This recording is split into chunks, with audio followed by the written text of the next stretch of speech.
Today, joining us on our Leaders in Sales Empowering series, Roni Millard, CMO top 50 finalist in 2017, an extremely energetic and charismatic sales and marketing leader whose biggest success has been leading digital transformation change across hypergrowth businesses with a focus on improving sales strategies within CRMs and introducing marketing automation tools and other data analytics software that together allow for a well-oiled workflow. Welcome, Roni, and thank you for joining us today.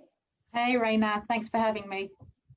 I'm sure our sales network and upcoming sales leaders would love to hear more about your journey in sales.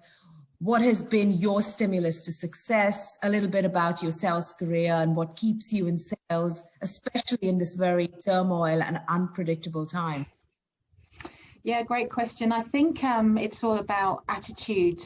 For me, my key things, and anyone who knows me will know that I have this in abundance. It's having grit, resilience, and that never give up attitude. I think that possessing really good and sound emotional intelligence as well. And when you break that down, for me, it's about listening, about having great communication skills, but also about having self-awareness. We all know, as you said, the industry can have so many ups and downs, and being able to sit back and reflect about what's happened, whether it's with a client that you're trying to keep, whether it's for a prospect that you're trying to attract. It's really all around self-reflection, self-awareness, and understanding who you're talking to. And that's where the listening comes in, the communication, but also the empathy. I think anyone who has strong EQ skills really needs to have that empathy, especially in sales, because sales is all around when you bring it down and dumb it down, people buy from people that they like. And I've said this from day one, and it's that simple. And if you demonstrate those skills of the listening, the communication, the empathy, you will then start to build up a rapport and a chemistry with the person that you're trying to convert and bring on into a relationship, a healthy relationship. So I think circling back into what's helped me be successful is all of those things, and then you couple that with the resilience, the grit, the never give up, because sales isn't an easy game, as we all know, and when you have those two sets of things together, that makes for a really powerful combination. Awesome. So, with regards to the job seekers, because I'm sure you've interviewed a lot of salespeople in your time and still are and have and so forth. What do you think is, what do you look for in an ideal candidate when you're recruiting for either a sales or marketing role?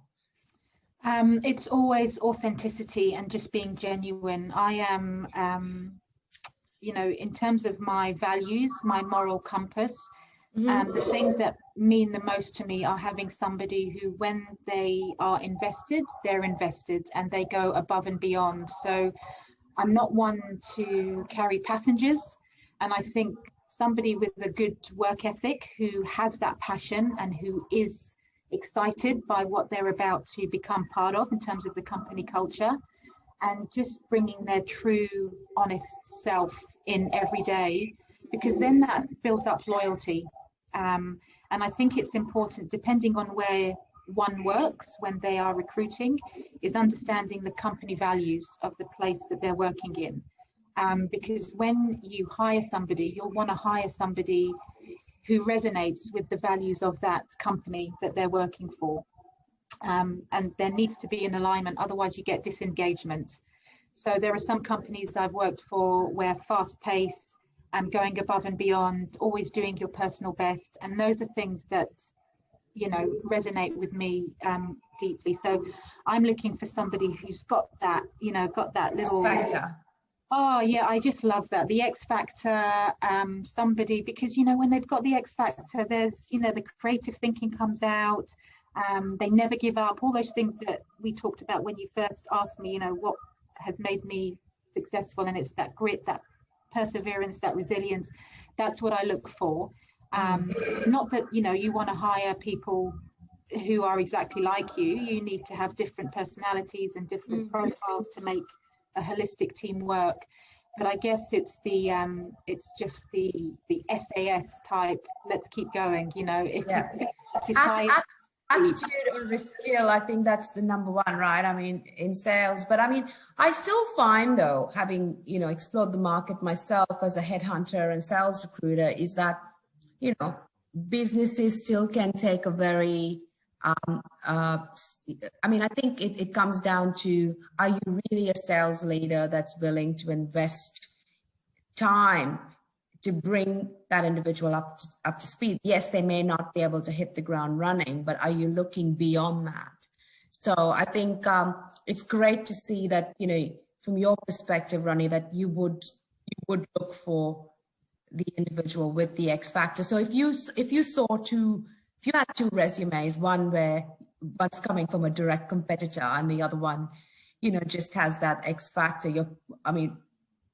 it's quite clear that you're probably going to go for the attitude and the person that you're going to get the best productivity of, right? So, oh yeah, although the other person may be able to give you immediate results and be more productive to start off with, but in the long run, how do you know, you're probably going to get more from an engaged employee long term, or a more productive and get more results from someone that you believe in. So